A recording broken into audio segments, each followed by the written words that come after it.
Let's be real for a minute. I love babies. I mean, who doesn't love babies? They're tiny, they're cute, they smell good most of the time. But if you were to tell me I was about to become a new dad at this stage of my life, 3 words. No, thank you. Diapers at 3 a.m., that's a hard pass for me. However, my guest today isn't just navigating parenthood with kids at wildly different life stages. That's just one part of his story. From law to real estate, high stakes projects through economic chaos to building communities, dude is thriving. Stick around for the rapid fire questions. I mean, how often do you get to ask a real estate developer what his go-to karaoke song is? And it's all happening right here on Pride One TV. Is that a baby crying?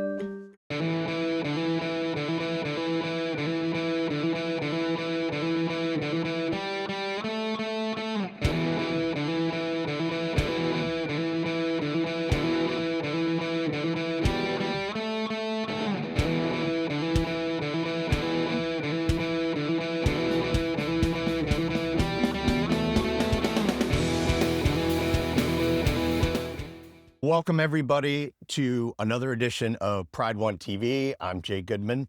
It's great to be back. Today, I'm very excited to have Kevin Brokaw. Kevin, thank you. I was really hoping for a really nice sunny day, but it is Ohio. You never know what you're going to get. Yep. You definitely have a unique family story. Tell me a little bit about you and your family. So I have 3 children. I have a 20-year-old daughter and a 17-year-old son, and then I have a 6-month-old baby with my wife, Ashley. We were married in November of 2000 and had our baby Ryan in November of 2024. He's about the most loved baby with a big family that you can imagine. Taking another pass through parenthood here for me. So that was definitely going to be my follow-up question. I mean, dude, I have grown children. Tell me a little bit about raising kids pretty close to adulthood and then going back to go. Every day is an adventure. When you're a first-time parent, and I go back to some of these same moments that I'm having with our baby Ryan that I had with Samantha and Jackson, and you're trying to figure it out on the fly, right? So everybody says there's no parenting handbook.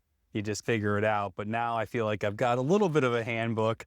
I'm definitely way more relaxed. I feel like I'm able to enjoy each moment a little bit more. And with Ryan, I think it's going to help me be a better father and hopefully a better husband. So far, we're enjoying it. He's happy, he's healthy, and very loved. That's awesome. Did your son win a championship recently or last year or something like that? So he goes to Avon High School, and they won the Division II state championship in football. How cool was that? Every step of the way and every game was just an amazing experience. I've coached all of Jackson's friends, so I have a special relationship with all those kids.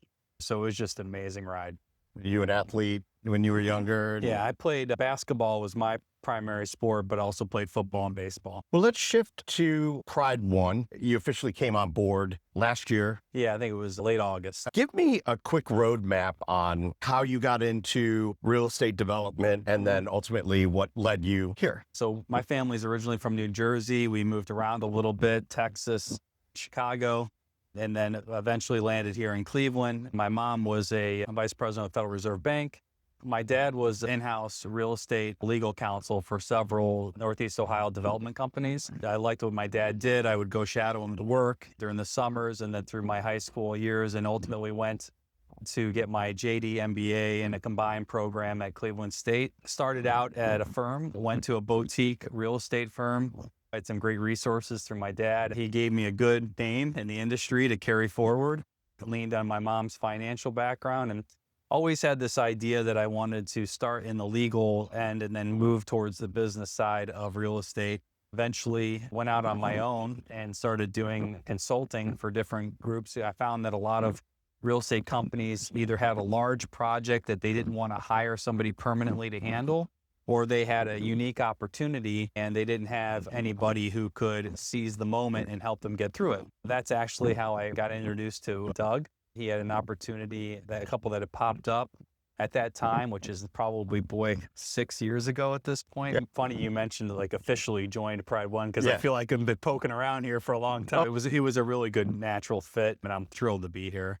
America Walks, you were a pretty large influence on one of the largest projects that Pride One has ever done. But it was COVID, and we had all of these things working against you. It's a long storied project. I first visited the site in 2019. It was a function of a couple of different things happening. And then, like you said, COVID and then a recession and some other things. It was a great opportunity in a great market.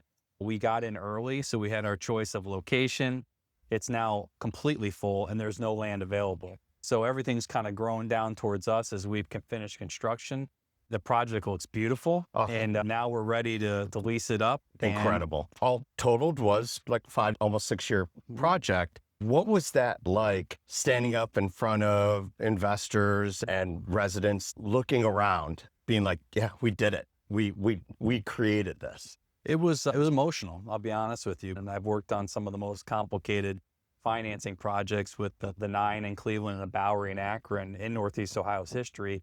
So it wasn't a complicated project, but it was a difficult project, not because of the real estate, not because of the market, because of the economy and because of what was going on in the country. And almost 6 months after we started construction is where things really took a left turn with the economy. And that's a really tough spot to be in, because if it happened before construction, we could have waited. If it happened towards the end of construction, we could have rushed through, finished, and then just sat. But to be just about a quarter in, we had some tough decisions to make. Do we move forward? How much? And then really the financing and our investors, we had strong partners. Doug's one of the strongest you can ask for. Good morals and good strength to go along with that too. That really helped us carry through it. And a great team that weathered the storm. And so when we got to our ribbon cutting, it was great to see the physical real estate, but to be approached by the residents to tell us how much the unique style of that community with the resort style living, the amenities, the engagement that's offered there, to hear firsthand from the residents, I think was emotional for a lot of the partners. It's like a city. Yeah. So how much of your attorney skills do you use on a daily basis? I would say I use them every single day. My experience with law school is it doesn't teach you the individual laws. It teaches you how to critically think, how to game theory for outcomes, and then how to try to ensure you have the right outcome and minimize your risk for the wrong outcome. So it made me a good drafter, a good analyst, and I use those traits and those things that I've learned pretty much every day. And I never completely walked away from it. I still carry my license and I still interact as the lead with our outside legal teams. And I can help, having gone through the real estate development from the legal side, I can help our development team anticipate and navigate negotiations with cities, municipalities, lenders. It's a tremendous asset for me to lean back on. So you're not at like city council meetings yelling, I object. Well, you don't object at a city council meeting, so that's your first issue there. That's why I'm not an attorney. Right. You're pulling your Dustin Hoffman out. Right. What leadership lessons have you learned from managing these large scale projects like the 9 and the Bowery and America Walks? You feel a little bit like a conductor trying to get the orchestra to play together. We have the different disciplines. You have our development team, which has its own internal design and financing and underwriting. You have architectural, you have construction, you have your lender, and trying to get everybody to come together, move at the same pace, and come together to the culmination of breaking ground on a project, getting it built, and then stabilizing it. But for me personally, when you're younger, I think you try to establish authority, establish leadership demeanor. At this point in my career, I think I'm leaning more on humility and being more understanding, trying to bring people along based on their individual needs rather than directing my influence over everything all the time. And so I would say over the course of my career, I've learned to be strong, but be humble. Well, I could literally talk to you all day. I really appreciate it. Yeah. I know I promised you I wasn't going to keep you. I got 10 rapid fire questions. Don't think about them, just answer them. Question number 1, movies, romantic, action, or comedy? Action. Are you a dog, cat, or neither? Both. Favorite go-to snack? Cheddar and caramel popcorn. Nice. Ford or Ferrari? Tough call. I'll go Ferrari. Top 2 artists you would go see in a concert? Wow. Avett Brothers and Airborne Toxic Event. I've never heard of Airborne Toxic Event. Airborne Toxic Event. All right. I will have to check them out. What's the worst job you've ever had? Landscaping, because I was on push mow and weed detail. When's the last time you slept past 11 a.m. on a Saturday? Wow. Since I know my wife's going to see this, I'll say yesterday. Perfect. Good answer. Beer, liquor, wine, or nothing? Occasional liquor. Any go-to spirit? I'm a Jameson on the rocks guy. JMO. Love it. Any vacation spot in the world, name it. Ireland. Wow. I mean, of course. It's been a pleasure, man. Thank It really you. has been Yeah. awesome. Thank you all for watching, and we'll catch you next time right here on Pride One TV.